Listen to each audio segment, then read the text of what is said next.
Hello everyone, मैं हूं सोहेल। उम्मीद करता हूं सब लोग ठीक होंगे। स्वागत करता हूं एक बारी फिर से एक नई वीडियो में। तो जी क्रिकेट के रूल्स आए दिनों बहुत चेंज हो रहे हैं। अभी हमने वीडियो किया था थोड़े दिन पहले ही, आपने भी सुना होगा।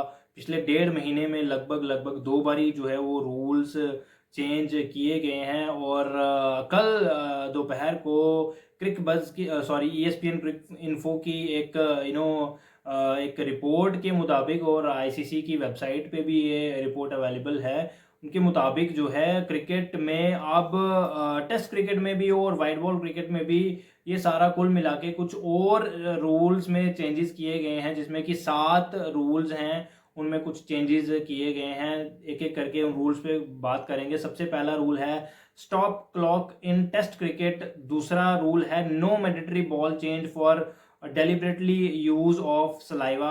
DRS protocol for secondary review after an out decision, or combined review decision will be chronological, or fairness of catch to be reviewed for no ball, और deliberately short run, और लास्ट में जो है full time playing replacement in domestic first class cricket. ये खैर उतना important नहीं है, पहले 6 वाले हम जो है वो डिस्कस करेंगे।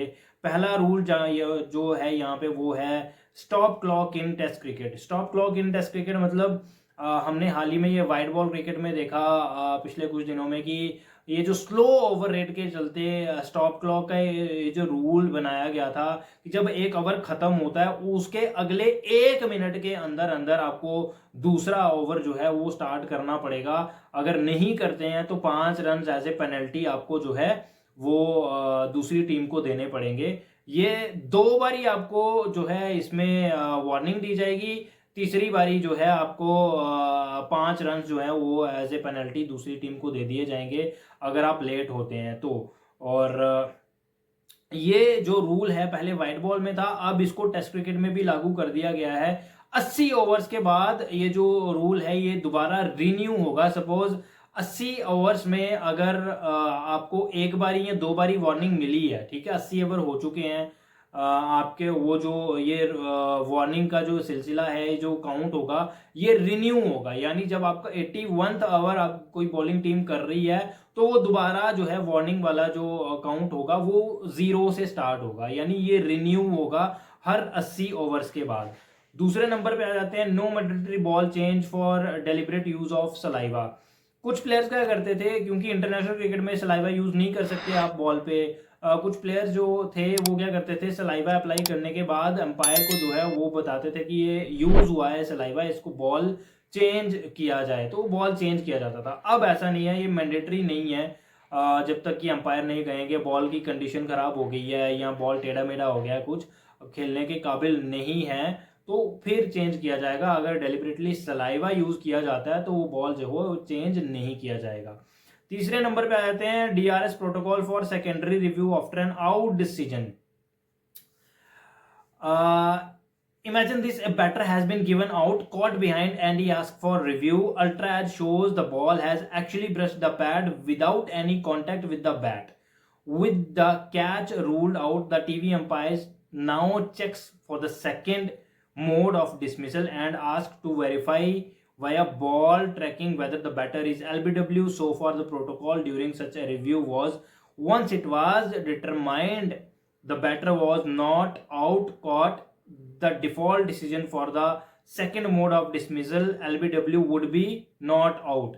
That means if the ball tracking led to an umpire call verdict, the batter would remain not out. But in the updated rule, when the ball tracking graphic for LBW is displayed, the original decision label on it will read out, and if the review yields an umpire's call verdict, then the batter would be ruled out. ये rule मैं आपको समझाता हूँ, ये report में आपको पढ़ के बता रहा था, रूल के बारे में पूरा पढ़ के बता रहा था। सपोज अगर कोई LBW की अपील हुई है, ठीक है, सॉरी कैच की अपील हुई है, बट वो कॉट बिहाइंड की अपील हुई है, बट वो कॉट बिहाइंड है नहीं, वो बॉल जो है वो पैड के साथ लग के कीपर के पास गया है, वो क्या होता था उस टाइम अपील करी जाती थी। ये एक टेस्ट मैच में हुआ भी था, I think India versus England का वो टेस्ट मैच था। इंडिया बॉलिंग कर रही थी, रविंद्र जडेजा बॉलिंग कर रहे थे, वो कॉट बिहाइंड का जो है वो रिव्यू लिया गया था, बट बैटर जो था वो एलबीडब्ल्यू आउट था, ठीक है। रिव्यू जो लिया था, अपील जो थी वो कॉट बिहाइंड की थी, उसमें एलबीडब्ल्यू मांगा ही नहीं गया था, तो उस करके वो एलबीडब्ल्यू नहीं दिया गया था। रूल अभी तक ये था। बट अब ये ऐसा है कि अगर आपका कॉट बिहाइंड नहीं है, एज नहीं लगा हुआ, बॉल पैड के साथ लगी है और वो बॉल ट्रैकिंग में शो हो रहा है कि बॉल विकेट्स पे जाके लगती, अब वो रिव्यू वहां पे अंपायर चेक करेगा, ठीक है। वो सेकंड मोड पे चेक करेगा बॉल ट्रैकिंग के साथ, अगर बॉल का इंपैक्ट स्टंप्स पे हो रहा है तो वो आउट दिया जाएगा, ठीक है। ये हो गया दूसरा rule. Combined reviews decision will be chronological. The ICC has also decided to modify the process of adjustification during a combined review involving both umpire and player referral by conducting them in a chronological order or their order of occurrence. Till now, during a combined review, the process involved the TV umpire taking up the umpire review before moving to the player's review. If the conclusion from the first incident is that a batter is dismissed, then the ball would be deemed to have become dead at that point, rendering investigation of the second incident unnecessary. Rule 3.9 in the revised ICC playing conditions says so. There is an appeal for an LBW as well as a run out. The TV umpire would now first take up the leg before review as that occurred first. In case the batter is out, then the ball would be declared dead. ये rule यहाँ पे आता है कि जब suppose pads पे ball लगी है, बॉलर ने अपील करी है, ठीक है, वो आउट नहीं है, बॉलर ने अपील करी है, वो आउट नहीं है, तो बॉलर जो है वो रन लेग बाइज के रन लेते थे, ठीक है।